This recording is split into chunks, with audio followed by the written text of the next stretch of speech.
Welcome to the video lectures on course Radiation and Microwave Technique. Today we are going to start with unit number 6, that is Microwave Systems and Microwave Measurement Techniques. In this 6th unit, we are going to go through the microwave terrestrial and satellite communication system, different industrial applications of microwaves such as applications in heating, in thickness measurement, moisture measurement. We will see one medical application, which is microwave diathermy. We will also go through the radiation hazards that are caused to the humans, animals, plants and the surrounding environment, and we will see its protective measures. And then we will start with the rest of the part of unit that is based on the measurements. So first we will see the microwave measurement devices, and then we will see the measurement techniques by using all those devices for measuring the S parameters, frequency, power, attenuation, phase shift, voltage standing wave ratio, impedance, etc. So let's start with first lecture of unit 6, that is based on the microwave communication systems. So what are the contents of today's session? Learning outcomes, microwave communication, introduction, then terrestrial communication system, satellite communication system. These are the contents. Coming to learning outcome, after completion of lecture, students will be able to understand microwave terrestrial communication system, and they will also understand the satellite communication system and the difference between both the communication. This microwave frequencies, they are used for wireless communication, especially for point-to-point communication, as they penetrate in ionosphere. They get attenuated when they are used as ground waves or surface waves. You can see in the figure, they cannot pass through the hills, mountains or any obstacles, as the lower radio frequencies they can travel.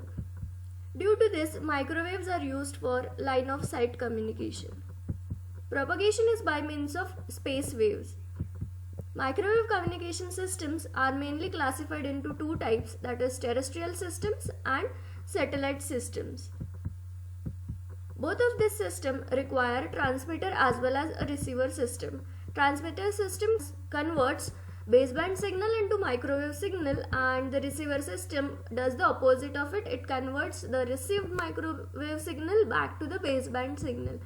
So the baseband signal is multiplex signal which carries number of individual low bandwidth signals such as voice, data and video.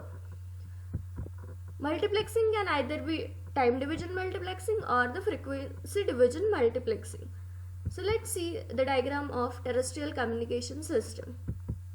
You can see in the figure the terrestrial microwave communication system is shown. This is the block diagram. As the microwave frequencies, they get attenuated due to the buildings, trees, the geographical locations or the mountains. Hence the ground distance is limited from one part of the earth to other. In order to extend the range of the terrestrial communication system, the multi-section relays or the repeaters, they are used. This figure is showing you the terrestrial communication system with two stations. You can see this is station 1 and this is station 2, and there is a repeater. So multiple repeaters are used in between the source and the destination stations. A repeater receives the signal from one end of the amplifier and then it retransmits the signal to the other end. Hence the repeater will make up the RF losses introduced due to the path loss. Typically repeaters are placed at the distance of about 32 to 80 kilometers. Terrestrial system uses both analog and digital modulation techniques. In analog modulation or in the analog system, the data information signals are frequency multiplexed, that is FDM is done first and later modulated using frequency modulation and up converted for the transmission using the radio frequency antennas, as you can see over here. In the digital systems, the data information signals are time division multiplexed to form the baseband signal, and then it is later modulated by using either phase modulation or phase shift keying and up converted for transmission using the RF antenna, and the signal is passed towards the repeater. Then again a repeater, it modifies the signal, it reconstructs the signal and it is again retransmitted. At the receiver end, The up converted signal is down converted, demodulated and demultiplexed, and the original signal is received. So in this way the terrestrial communication system works. So here you can pause the video and you can check the theory related to terrestrial communication system. So let's see what are the characteristics of this terrestrial communication system. Few repeaters but require line of sight communication. Higher data rates are achievable as the higher frequencies are used, and main source of loss is the attenuation, which is caused mostly due to the distance and the rainfall or other parameters. What are the applications of terrestrial communication system? They are used for long distance telephone service, used for both voice and TV transmission. They are used by common carriers as well as private networks. Let's see now the satellite communication system. The figure is depicting you the satellite communication system. You can see there is a transmitting antenna, a satellite and a receiving antenna. So satellite communication is like the line of sight microwave transmission. Here a beam of modulated microwave signal is projected towards the satellite. The satellite communication is mainly done through the geostationary satellites.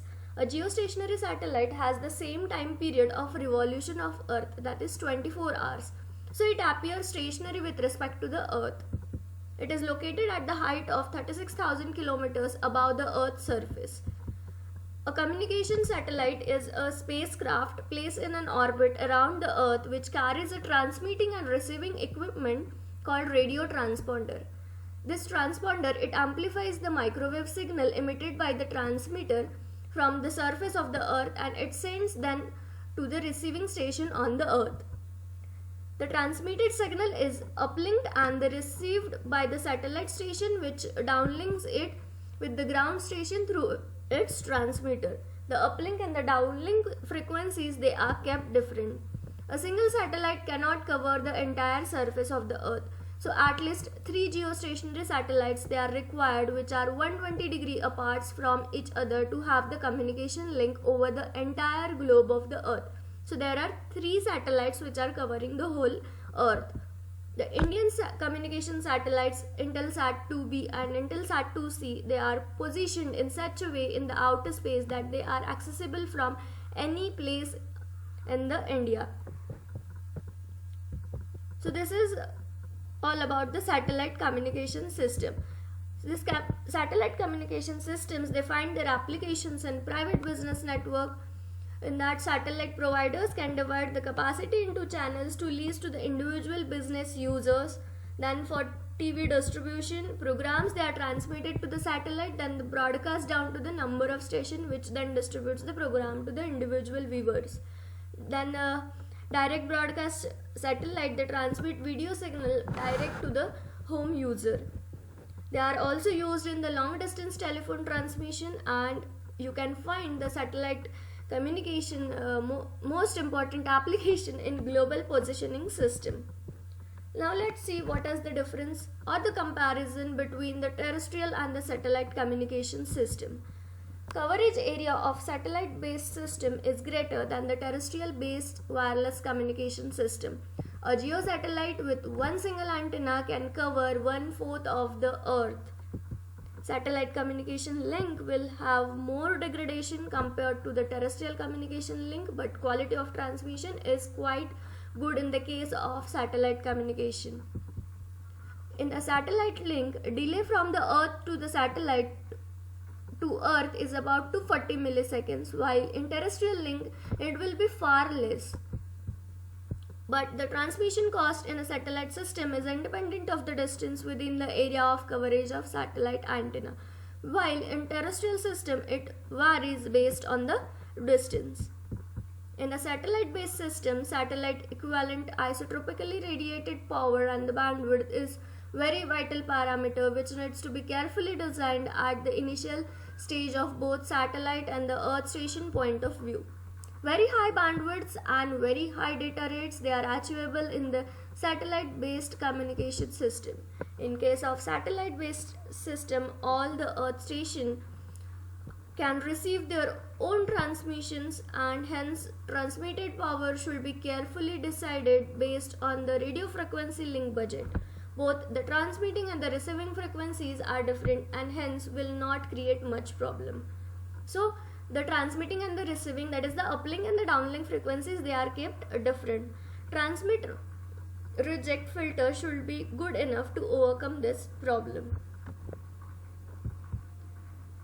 Hope you have understood the microwave communication system, that is wireless microwave communication systems like terrestrial communication and the satellite communication, and we have also seen what are the advantages as well as what are their drawbacks and also their applications.